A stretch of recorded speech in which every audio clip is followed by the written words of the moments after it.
स्वाध्याय इयत्ता 7वी विषय भूगोल धडा 3 भरती ओहोटी. प्रश्न पहिला. योग्य जोड्या लावून साखळी बनवा. उत्तर. अगट बगट कगट. लाटा वारा. कगट भूकंप व ज्वालामुखीच्या उद्रेकामुळे निर्माण होतात. केंद्रोस्तारी प्रेरणा. पृथ्वीचे परिवलन. कगट वस्तू बाहेरच्या दिशेने फेकली जाते. गुरुत्वीय बल. चंद्र सूर्य व पृथ्वी. कगट पृथ्वीच्या मध्याच्या दिशेने कार्य करते. उधाणाची भरती. बगट अमावस्या. कगट सर्वात मोठी भरती त्या दिवशी असते. भांगांची भरती. बगट अष्टमी. कगट चंद्र व सूर्य यांच्या प्रेरणा वेगळ्या दिशेने कार्य करतात. प्रश्न दुसरा. भौगोलिक कारणे सांगा. 1. भरती ओहोटीवर सूर्यापेक्षा चंद्राचा जास्त परिणाम होतो. उत्तर.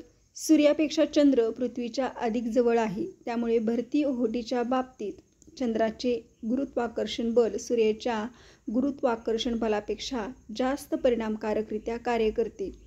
म्हणून भरती ओहोटीवर सूर्यापेक्षा चंद्राचा जास्त परिणाम होतो. प्रश्न दुसरा. काही ठिकाणी किनाऱ्याजवळील सखल प्रदेश खाजणाचा किंवा दलदलीचा बनतो. उत्तर. काही ठिकाणी किनाऱ्याजवळील सखल प्रदेशात भरतीमुळे सागराचे पाणी येते. त्यामुळे सखल भागात काही प्रमाणात समुद्राच्या पाण्याचे व वाळूचे संचयन होत जाते. अशा भागात तीव्राची वने ही झपाट्याने वाढतात. अशा भागात किनारी भागातील जैवविविधता विकसित होऊन तिचे जतन होते. त्यामुळे काही ठिकाणी किनाऱ्याजवळील सखल प्रदेश खाजणाचा किंवा दलदलीचा बनतो. प्रश्न तिसरा. ओहोटीच्या ठिकाणाच्या विरुद्ध रेखावृत्तावर देखील ओहोटीच येते. उत्तर. जेव्हा एखाद्या रेखावृत्तावरील विशिष्ट ठिकाण चंद्रासमोर येते तेव्हा त्या ठिकाणी चंद्राच्या गुरुत्वाकर्षण बलाचा प्रभाव हा केंद्रोस्तारी बलाच्या मानाने अधिक असतो. त्यामुळे तेथे चंद्राच्या दिशेने पाणी खेचले जाते आणि तेथे भरती येते.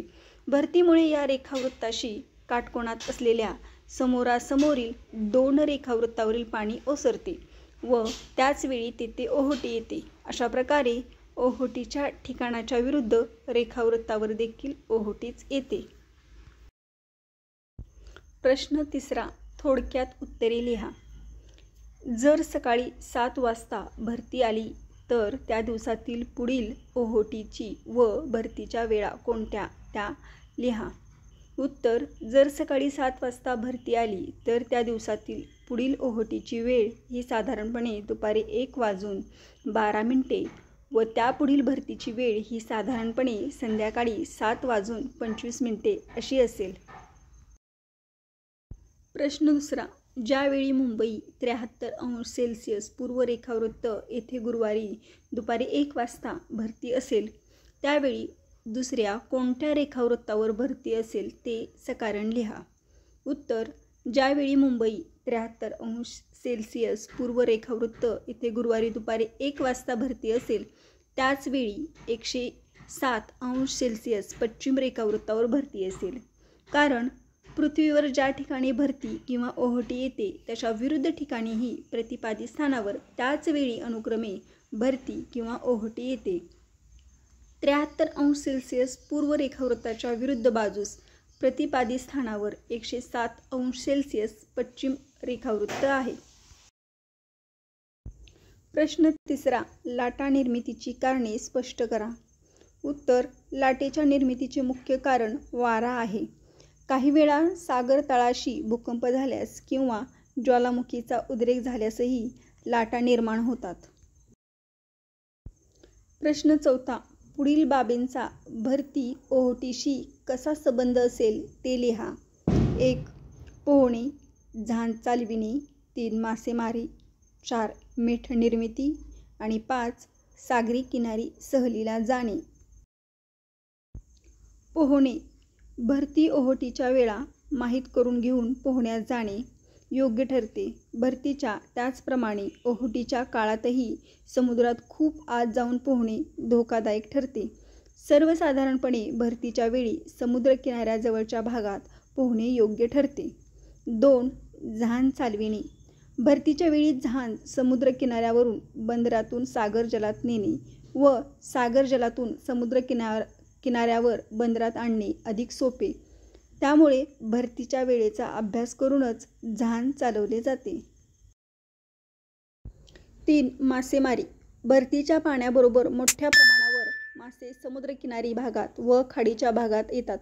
त्यामुळे भरतीच्या वेळी मोठ्या प्रमाणावर मासेमारी केली जाते. 4. मीठ निर्मिती. भरतीच्या वेळी खूप मोठ्या प्रमाणावर समुद्राचे पाणी किनाऱ्याजवळ भागात येते. त्यामुळे भरतीचे पाणी मोठ्या प्रमाणावर मिठागरामध्ये साठवून त्यापासून मीठ बनवणे फायदेशीर ठरते. 5. सागरी किनारी सहलीला जाणे. भरती ओहोटीच्या वेळा माहीत करून घेऊन सागरी किनारी सहलीला जाणे योग्य ठरते. भरतीच्या वेळी सागरी क्रीडा प्रकारांचा योग्य जबाबदारी घेऊन आस्वाद घेणे शक्य होते. प्रश्न 5. भागांची भरती ओहोटी या आकृती 3.8 चे निरीक्षण करा व खालील प्रश्नांची उत्तरे लिहा. प्रश्न 1. ही आकृती कोणत्या तिथीची आहे? उत्तर: ही आकृती अष्टमी या तिथीची आहे. 2. चंद्र, सूर्य व पृथ्वी यांची सापेक्ष स्थिती कशी आहे? उत्तर: चंद्र, सूर्य व पृथ्वी यांची सापेक्ष स्थिती ही चंद्र हा पृथ्वी व सूर्य यांच्या संदर्भात काटकोनात याप्रमाणे आहे. 3. या स्थितीचा भरती ओहोटीवर नेमका काय परिणाम होईल? उत्तर: या स्थितीमुळे सरासरीपेक्षा लहान भरती भागांची भरती व सरासरीपेक्षा लहान ओहोटी भागांची ओहोटी निर्माण होईल. प्रश्न 6. फरक स्पष्ट करा. भरती ओहोटी. सागर जलाच्या पातळीत होणारी वाढ म्हणजे भरती होय. सागर जलाच्या पातळीत होणारी घट म्हणजेच ओहोटी होय. 2. भरतीच्या वेळी समुद्राचे पाणी किनाऱ्याच्या खूप जवळ येते तर ओहोटीच्या वेळी समुद्राचे पाणी किनाऱ्यापासून आत दूरपर्यंत जाते. लाट आणि सुनामी लाट.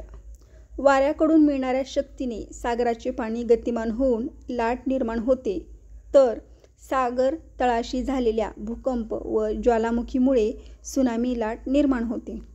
2. लाट ही विनाशकारी नसते तर सुनामी लाट ही विनाशकारी असते. प्रश्न 7. भरती ओहोटीचे चांगले व वाईट परिणाम कोणते ते लिहा. उत्तर: भरती ओहोटीचे चांगले व वाईट परिणाम पुढीलप्रमाणे आहेत. चांगले परिणाम: भरतीच्या पाण्याबरोबर मासे खाडीत येतात. त्याचा फायदा हा मासेमारीसाठी होतो. 2. भरती ओहोटीमुळे पाण्यातील कचऱ्याचा निचरा होतो व समुद्रकिनारा स्वच्छ राहतो. 3. भरती ओहोटीमुळे बंदरे गाळाने भरत नाहीत. 4. भरतीच्या वेळेस जहाजे बंदरात आणता येतात. 5. भरतीचे पाणी मिठागरात साठवून त्या पाण्यापासून मीठ तयार केले जाते. 6.